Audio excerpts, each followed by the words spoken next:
किसान भाइयों नमस्कार। आज हम चर्चा करेंगे धरती के पोषण के बारे में। अगर आप धरती की पोषण की बात करते हैं तो जैसे हम आदमियों को ज़रूरत पड़ती है आकाश, धरती, पर्यावरण, वैसे ही पौधों को ज़रूरत पड़ती है 6 कारकों की। 6 कारक मतलब जिनके बिना पौधे जी नहीं सकते, जो पौधों की बढ़वार के लिए ज़रूरत होते हैं। ये कारक हैं हवा, पानी, यांत्रिक सपोर्ट, प्रकाश, खनिज तत्व इत्यादि चीज़ों की ज़रूरत पड़ती है।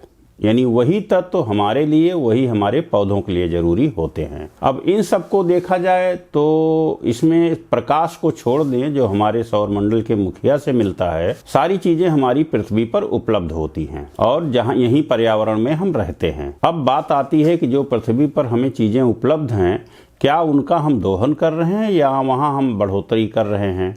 तो देखा जाए तो यहाँ पर जो उपस्थित हमारे पौधे हैं उनको हम काट करके उसका दोहन कर रहे हैं और दोबारा पौधे उतनी मात्रा में नहीं लगा रहे हैं जितनी काट रहे हैं, जिससे हमारी धरती नंगी हो जा रही है और हमारे पोषक तत्व तो कम हो रहे हैं।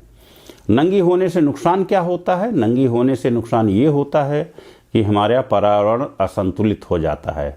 पर्यावरण असंतुलित होने से कभी गर्मी ज़्यादा तो कभी बरसात ज़्यादा, ऐसी परिस्थितियाँ होती रहती हैं। ज़्यादातर भाग सूखे और उसरीले हो जाते हैं।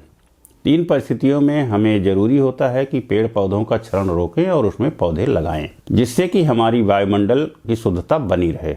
अब दूसरी बात आती है कि हम पानी को प्रदूषित कर रहे हैं। पानी का दोहन हम जहां ऊपर पहले होता था बहुत नीचे से ले रहे हैं, जिससे कि पानी की मात्रा कम हो रही है। कम का मतलब ये है कि हमारे पृथ्वी पर पूरे क्षेत्रफल का करीब 2/3 भाग से ज़्यादा यानी 70-71% पानी है, लेकिन पीने योग्य पानी 1% से भी कम है। अब पीने योग्य पानी वही हमें सींचने में काम आएगा, जानवरों का काम आएगा और हमारे भी काम आएगा। और हम जमीन से पीने योग्य पानी निकालते हैं, जगह जगह पर बांध बना के नदियों से भी पानी हम डालते हैं जो हमारी सिंचाई के काम आता है। तो इन परिस्थितियों में अगर हम पीने का पानी निकालेंगे और वो बरसात के पानी द्वारा रिचार्ज नहीं करेंगे तो पानी की मात्रा जमीन में कम हो जाएगी। वाटर लेवल आपने देखा होगा, जो पहले ऊपर होता था अब काफी नीचे चला गया है। गर्मियों में तो बहुत नीचे जाता है और कॉमन रूप से ट्यूबवेल फेल होने लगते हैं। पानी रिचार्ज के लिए क्या करना चाहिए कि हम प्रयास करें कि अपने खेतों में वाटर हार्वेस्टिंग करें, रिजर्वायर लगाएं। रिजर्वायर के लिए जमीन कम पड़ती है तो जो प्रकृति द्वारा पहले से उपलब्ध तालाब हैं उनको सुरक्षित करें, उसमें पानी की मात्रा बढ़ाएं। देखा जाए तो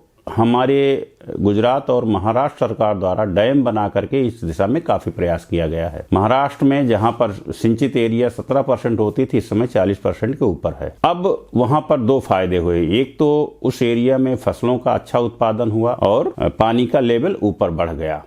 मशहूर डैम महाराष्ट्र में बहुत सारे पाए जाते हैं जो कि बॉम्बे को पानी देते हैं, जैसे इगतपुरी डैम, और सिंचाई के लिए भी बहुत बड़ा है जो गोदावरी, नेपियर, गंगा और ये सब डैम सरकार द्वारा काफी प्रयास किए गए हैं। लेकिन यह जरूरत है हर आदमी को पानी की सुरक्षित रख के उसको बचा के चलने का। अगर हम बरसात के पानी को थोड़ा सा बचाते हैं तो हो सकता है रबी की सिंचाई और बुआई में हमें नमी में सुरक्षित रखने में मदद मिले। अब बात आती मिट्टी की, जो हमारे फसलों के लिए, पेड़ पौधों के लिए, बाग बगीचों के लिए बहुत ही महत्वपूर्ण होता है। एक आकलन के अनुसार पौधे पृथ्वी से करीब 90 तत्व हमारी जमीन से लेते हैं। पृथ्वी का मतलब यहाँ है कि हमारी ऊपर की क्रस्ट जो जुताई बुआई के द्वारा सुरक्षित होती है वो 30 सेंटीमीटर 15 सेंटीमीटर खेती के लिए और 180 सेंटीमीटर पौधों के लिए जरूरत पड़ती है, पेड़ों के लिए। तो उससे हमारा तात्पर्य है जहां पर हम खेती करते हैं। तो उस मिट्टी को हमें प्रदूषण से बचाने के लिए उसमें हमें संतुलित खाद, प्रदूषण का मतलब यहाँ ये मत समझिएगा कि उसमें जहरीली चीज है, जहरीली भी होती है। अगर संतुलित मात्रा में हम खाद डालेंगे, यूरिया की मात्रा बढ़ाते जाएंगे और दूसरे तत्व तो कम डालेंगे तो एक तरह से जहरीली भी हो रही है हमारे पौधों के लिए। क्योंकि अगर हम देखें तो हमारे पौधों में जो वैज्ञानिकों ने अभी तक पता किया है करीब 18 तत्व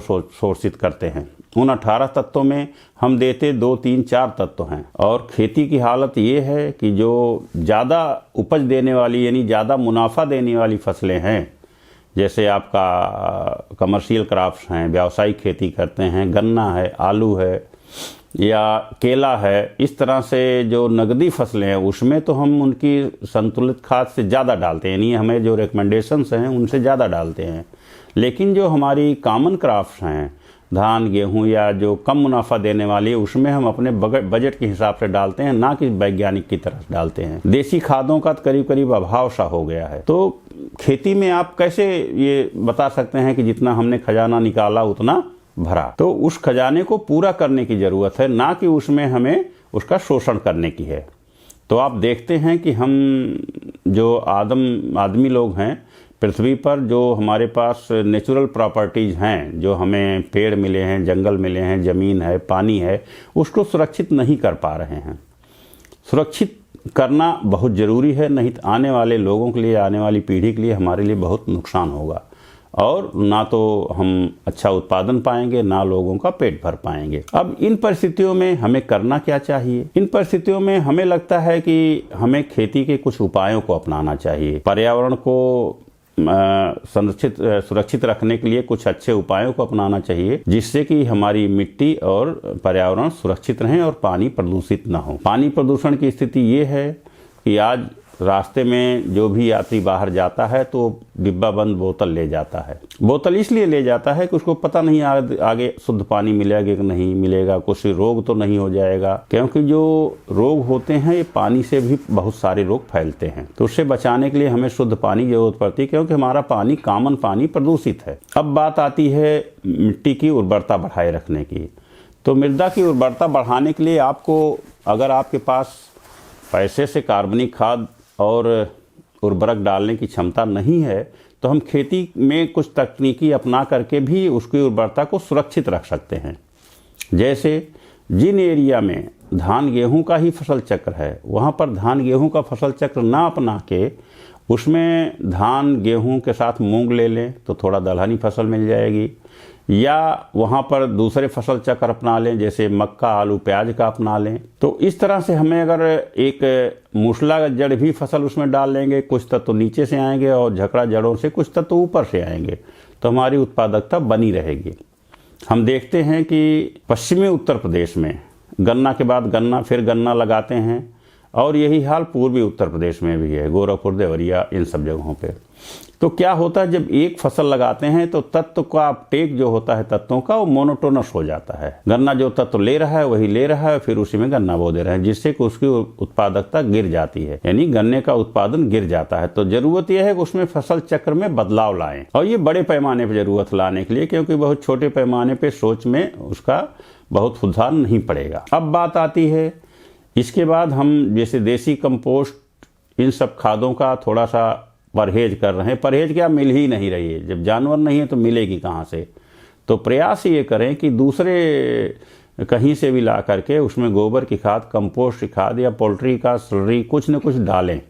स्लरी का मतलब होता है पोल्ट्री वेस्ट, जो उनके पोल्ट्री फार्मों से निकलता है, जिससे कि हम कार्बनिक तत्व दे करके मिट्टी की उर्वरता बनाए रखें। अब इन सब में हमें यही कहानी लगता है कि आपको एक स्लोगन किसी ने कहा था कि आदिकाल से धरती मैया हम सबका पोषण है करती, वापस करो खजाने को खुशहाली पाएगी धरती। ऐसे किसी ने एक स्लोगन कहा था। तो आप लोगों से यही उम्मीद है कि हम किसान भाई मिलकर उसका पोषण पूरा करेंगे, और अगर आने वाली पीढ़ियों के लिए हम अपनी धरती को सस्टेनेबल एग्रीकल्चर के लिए, यानी टिकाऊ खेती के लिए तैयार रखेंगे, जिससे कि आने वाली हमारी पीढ़ियां धन धान से भरपूर रहें और उनका पालन पोषण हो। किसान भाइयों, एक चीज़ और आप लोग ध्यान रखिएगा कि जो भी इसमें हम कार्बनिक खादों का प्रयोग करते हैं, गर्मी के मौसम में ना करें, उसको कम गर्मी रहे या फरवरी मार्च या रबी के सीजन में करें, क्योंकि हम फसलों में खरीफ, रबी, जायद 3 फसल उगाते हैं। तो कोशिश करिए कि रबी फसलों के पहले हम कार्बनिक खादों का प्रयोग करें, और जिससे कि हमारा इवेपोरेशन, यानी जो वाष्पीकरण से हमारे तत्वों का नुकसान होता है, उससे बचा जा सके। उम्मीद है किसान भाइयों इन सब से आप कुछ लाभान्वित होंगे और इसका लाभ उठाएंगे। धन्यवाद।